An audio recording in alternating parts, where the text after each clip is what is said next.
My child, listen close. Let me tell you a story about love, absence, and the profound patience of a mother's heart. The Sunday Ritual. Once, there was a son, David, who deeply loved his mother.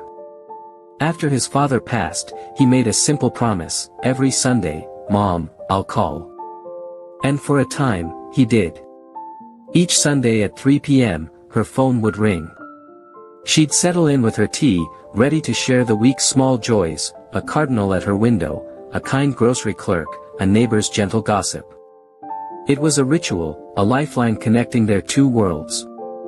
Life intervenes, guilt creeps in. But life, as it always does, grew complicated. A promotion brought longer hours, travel, and weekend meetings. One missed Sunday turned into 2, then a month, then 3. Each passing week brought a heavy cloak of guilt. Tomorrow, he'd tell himself, next week, when I have more time. Meanwhile, she sat by that phone, tea growing cold, stories polished and ready, whispering to the silence, maybe next week. A mother's silent sacrifice. Then, the chest pain started. Sharp, frightening.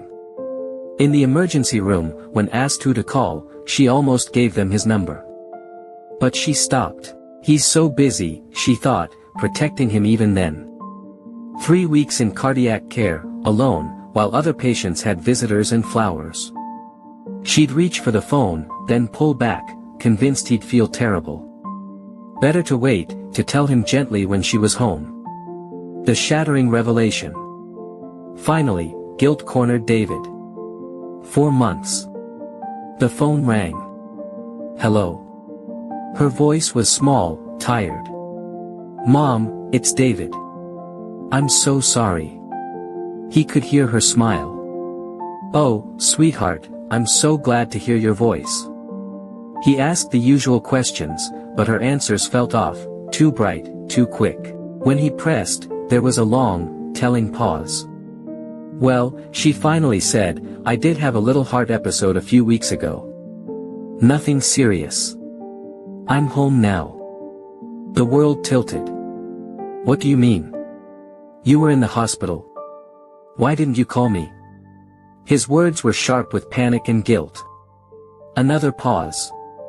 Her voice, when she spoke, was soft, full of a love that broke him open.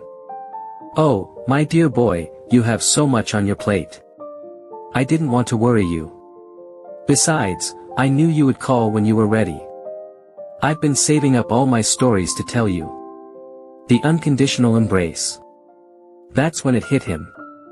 She had been alone, scared, hurting, and her first thought was protecting him. She had been collecting moments like gifts, patiently waiting for him to come home to her. I'm coming over, he said, voice breaking, right now. When he walked into her apartment, she was by the window, face lighting up. Her arms opened, and he collapsed into them, a child once more. Shoo, she whispered, stroking his hair.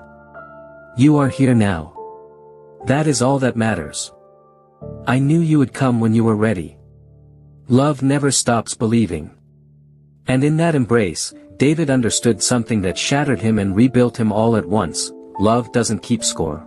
Love doesn't demand explanations. Love just waits. Patient and sure, saving up stories for the moment you are finally ready to come home. His mother had been loving him perfectly all along, even in his absence. Especially in his absence. Final shot, gentle fade out on the image of the mother and son embracing, perhaps with a soft, warm light. That, my child, is how I love you. No matter how long you have been away, no matter how far you have wandered.